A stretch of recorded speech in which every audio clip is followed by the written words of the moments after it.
નમસ્કાર મિત્રો, એજ્યુકેશન જીબીમાં તમારું સ્વાગત છે.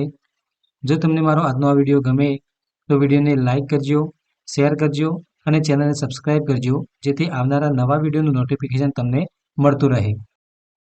તો ચાલો જોઈએ ધોરણ 4 પર્યાવરણ વિષયના એકમ નંબર 20 ખોરાક અને મજા. ટ્રિંગ ટ્રિંગ ટ્રિંગ દરવાજાની ઘંટડી વાગી. મનપ્રીતે દરવાજો ખોલ્યો તો દિવ્યા અને સ્વસ્તિક હતા. સુરજીત, જો કોણ આવ્યું છે? તેને ઉત્તેજિત થઈને કહ્યું. સુરજીત દોડતી આવી. જ્યારે તેણે તેના મિત્રોને જોયા અને ખુશીથી તેમને બાથ ભરી લઈને બોલી, તમે છાત્રાલયથી ક્યારે આવ્યા? સ્વસ્તિકે કહ્યું, હજુ ગઈકાલે જ. તારા માતા પિતા ક્યાં છે? અમે તેમને મળવા માંગીએ છીએ. સુરજીતે કહ્યું, તેઓ ગુરુદ્વારા ગયા છે. અમે પણ ત્યાં જ જવાના છીએ. દિવ્યાએ કહ્યું. અરે, ખૂબ સરસ. અમે તારે સાથે આવીએ છીએ. સુરજીતે પૂછ્યું, તું રજાઓમાં જ ઘરે આવે છે? તને છાત્રાલયમાં રહેવું ગમે છે? તમે તમારા પરિવારને ખૂબ યાદ કરતા હશો.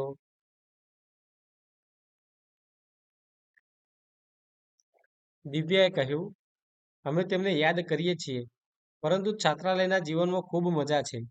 ઘણી વખત અમને ભોજન ન પણ ગમે, છતાં અમે બધા બાળકો સાથે જમીને ખૂબ જ મજા માણીએ છીએ. સ્વસ્તિકે હસતા હસતા કહ્યું, તને ખબર છે, જ્યારે છાત્રાલયમાં કોઈના ઘરનું બનાવેલું ભોજન આવે ત્યારે અમે બધા તેમના રૂમ તરફ દોડીએ છીએ. તે થોડી મિનિટમાં તો પતી જાય.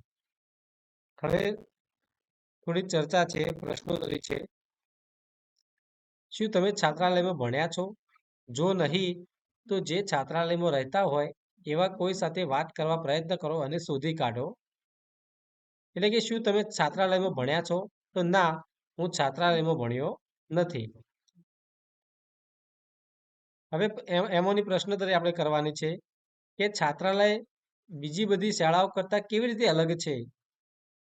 તો જવાબ છે કે મારો મિત્ર છાત્રાલયમાં ભણે છે. તેની પાસેથી જાણ્યું કે તે છાત્રાલયમાં રહીને જ શાળામાં ભણે છે.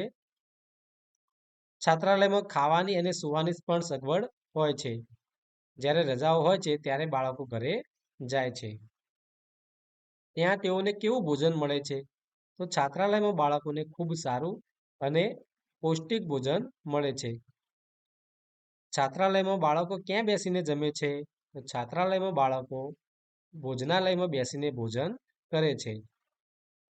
છાત્રાલયમાં બાળકો માટે ભોજન કોણ બનાવે છે? ભોજન કોણ પીરસે છે? તો છાત્રાલયમાં બાળકો માટે ભોજન રસોઈયા બનાવે છે તથા બીજા કર્મચારીઓ ભોજન પીરસે છે. વાસણ કોણ ધુએ છે? જવાબ છે છાત્રાલયમાં વાસણ ધોવા માટે અલગ બહેનો રાખેલી હોય છે. ક્યારેક બાળકો ઘરનું જમવાનું યાદ કરે છે? હા, ક્યારેક બાળકોને ઘરના જમવાની યાદ આવે છે. શું તમને છાત્રાલય જવું ગમે? કેમ? તો ના, મને છાત્રાલય જવું ગમે નહીં, કેમ કે ત્યાં માતા પિતાથી દૂર રહેવું પડે છે. ગુરુદ્વારા પર બાળકોએ ગુરુદ્વારા જતા આખા રસ્તે વાતો કરી. ત્યાં ગયા પછી તેઓએ માથું ઢાંકી દીધું. તેઓ ગુરુદ્વારાના રસોઈ ઘરમાં ગયા. ત્યાં ઘણી બધી પ્રવૃત્તિઓ થતી હતી. જમવાનું મોટા વાસણોમાં બનાવવામાં આવતું હતું. એક બાજુ ચણા અને અડદની દાળ બફાઈ રહ્યા હતા.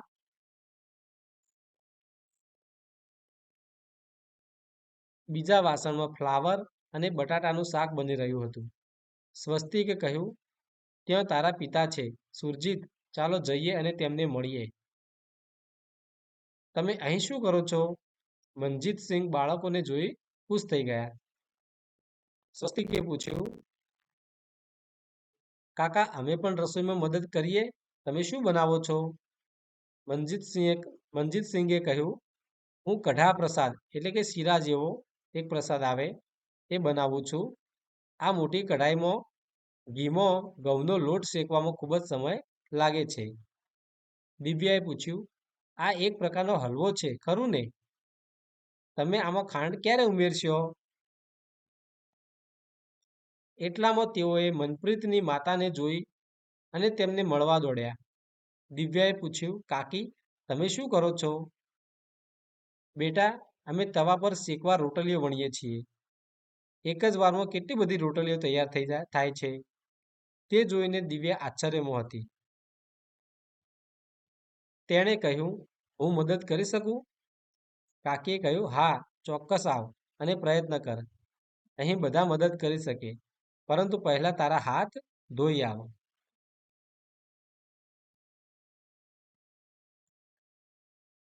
દિવ્યાએ હાથ ધોયા અને તવા પાસેના જૂથમાં જોડાઈ ગઈ. તવો ખૂબ જ ગરમ હતો. રોટલી તવા ઉપરથી ઉતરતી હતી. તેના પર તેને ઘી લગાવવાનું ચાલુ કર્યું. સ્વસ્તિક આશ્ચર્યમાં બોલ્યો, આટલી બધી રસોઈ બનાવવા બધી વસ્તુઓ કોણ લાવે છે?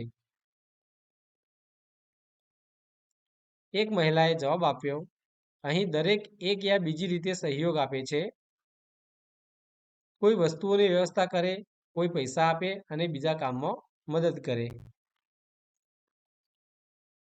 મનપ્રીતે કહ્યું, તો સ્વસ્તિક, તને કેવું લાગ્યું? સ્વસ્તિકે કહ્યું, હા, દરેક સાથે કામ કરવાની ખૂબ મજા આવી. રોટલીઓ, ભાત, હલવો, દાળ અને શાકભાજી, આ બધું આટલું જલ્દી બની જાય તે અમે ભાગ્યે જ જોયું છે. અરદાસ એટલે કે પ્રાર્થના પછી કઢા પ્રસાદ આપવામાં આવ્યો. કેટલાક છોકરાએ વરંડામાં પાથરણા પાથરી દીધા અને બધા લોકો લંગર માટે લાઈનમાં બેસી ગયા. કેટલાક લોકો જમવાનું આપતા હતા અને કેટલાક પાણી આપતા હતા. દરેક સાથે મળીને જમ્યા. જમ્યા પછી દરેકે પોતપોતાની થાળી લઈ લીધી અને તેને એક મોટા ડ્રમમાં મૂકી. જે લોકો પીરસતા હતા તેઓ છેલ્લે જમ્યા. તેઓએ જગ્યા સાફ કરી અને વાસણો સાફ કર્યા. સ્વસ્તિક, તે પહેલા ક્યારે આવી વ્યવસ્થા જોઈ છે? મનપ્રીતે પૂછ્યું. હવે આ વિશે વાત કરો કે ગુરુદ્વારામાં સાથે રસોઈ કરવી અને જમવું તેને લંગર કહેવામાં આવે છે. તમે ક્યારે લંગરમાં જમ્યા છો? જો જમ્યા હોય તો ક્યાં અને ક્યારે? તો હા, હું લંગરમાં જમ્યો છું. હું ગુરુદ્વારામાં ગુરુ નાનક જયંતિ પર મારા મિત્ર સાથે લંગરમાં જમ્યો છું. કેટલા લોકો ત્યાં રાંધતા હતા અને કેટલા લોકો ત્યાં પીરસતા હતા? તો લંગરમાં 15 લોકો રાંધતા હતા અને 25 થી 30 લોકો ત્યાં પીરસતા હતા. કોઈ બીજા પ્રસંગો છે જ્યારે તમે બીજા લોકો સાથે બેસીને જમ્યા હોય, ક્યારે અને ક્યાં?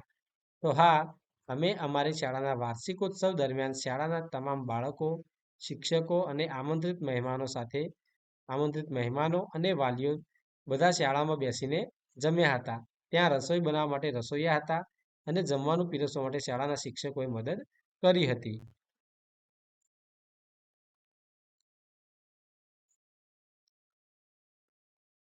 જો મિત્રો તમને મારો આજનો આ વિડીયો ગમ્યો હોય તો વિડીયોને લાઈક કરજો, શેર કરજો અને ચેનલને સબસ્ક્રાઈબ કરજો, જેથી આવનારા નવા વિડીયોનું નોટિફિકેશન તરત જ તમને મળતું રહે.